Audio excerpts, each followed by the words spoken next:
दूसरी बात, हाँ राइट साइड में, हाँ हाँ बिल्कुल। अगर संसार में किसी भी वस्तु, व्यक्ति आदि में राग होगा तो दूसरी वस्तु, व्यक्ति आदि में द्वेष हो जाएगा। ये नियम है। हाँ हाँ ऐसा होने पर भगवान की उपेक्षा हो जाएगी। ये भी एक हाँ। प्रकार का द्वेष है। परंतु जब साधक का भगवान में प्रेम हो जाएगा तब संसार से द्वेष नहीं होगा, प्रत्युत संसार से स्वाभाविक उपरति हो जाएगी। जब भगवान में प्रेम हो जाएगा तो संसार से द्वेष नहीं होगा, प्रत्युत संसार में स्वाभाविक उपरति हो जाएगी। उपरति होने की व्यवस्था ये होगी कि साधक का प्रतिकूलता में द्वेष नहीं होगा, किंतु उपेक्षा होगी। उपेक्षा के बाद उदासीनता होगी, और उदासीनता के बाद स्मृति होगी।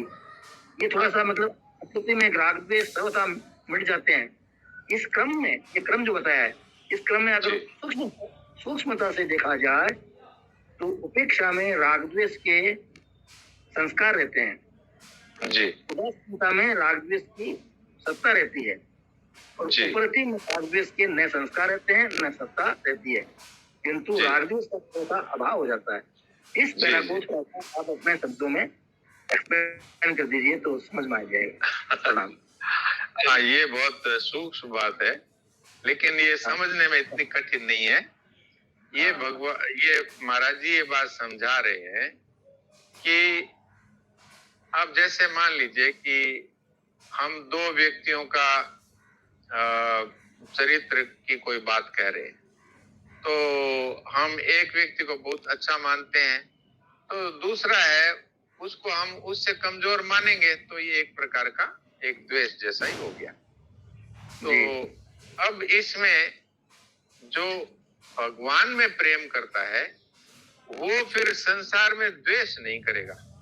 द्वेष क्यों नहीं करेगा? कि भगवान का ही ये संसार है, तो इसलिए भगवान कहते हैं सत भी मैं हूँ असत भी मैं हूँ, तो वो संसार से द्वेष नहीं करके उससे उपरत हो जाएगा। उपराम होने का अर्थ होता है न राग है न द्वेष है न उदासीनता है न उपेक्षा है, अपने मतलब ही नहीं है इससे कोई, ये उपरति है।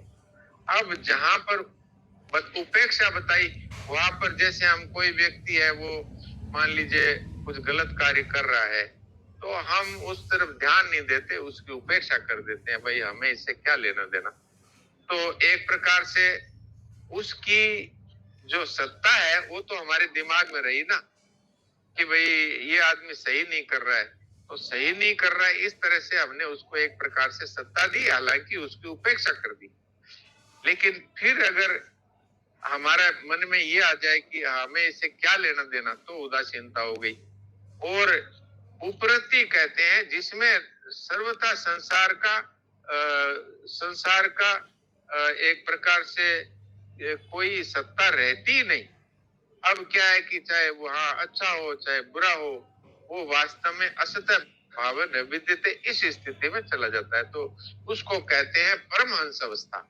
परमहंस में उसको कोई मतलब नहीं है कौन क्या कर रहा है, संसार में क्या हो रहा है, कौन निंदा कर रहा है, कौन स्तुति कर रहा है, उसको न तो उपेक्षा है न उदासीनता है। अब उसकी दृष्टि में संसार का संपूर्ण अभाव ही है। तो इस तरह से उसमें फिर राग द्वेष की सत्ता भी नहीं रहती और न राग द्वेष के संस्कार रहते हैं। इस तरह से सर्वथा उपराम हो जाता है, इसलिए उसको उपरति कहते हैं। ये बात मेरे समझ में आई जो आपकी सेवा में रख दी। जी बहुत सुंदर, बहुत सुंदर। यानी कहने का अर्थ है कि मतलब पूरी संसार से उपरति हो गई, मतलब संसार सत्ता का ही अभाव है, संसार की सत्ता का ही अभाव, असत्ता भाव है न विद्यते। जी जी। और परमात्मा में प्रेम हो गया, परमात्मा से एकता हो गई, तो इसलिए अब संसार की सत्ता का अभाव हो गया, परमात्मा के साथ अपने आप को विलीन कर दिया। तो अब कौन रहे जो उपेक्षा करे, कौन रहे जो उदासीनता करे, कौन रहे जो कुछ भी वो तो करने वाला कोई रहता ही नहीं वहां पर। किससे राग करे, किससे द्वेष करे, किससे राग करे, सब अपने हैं, सब संसार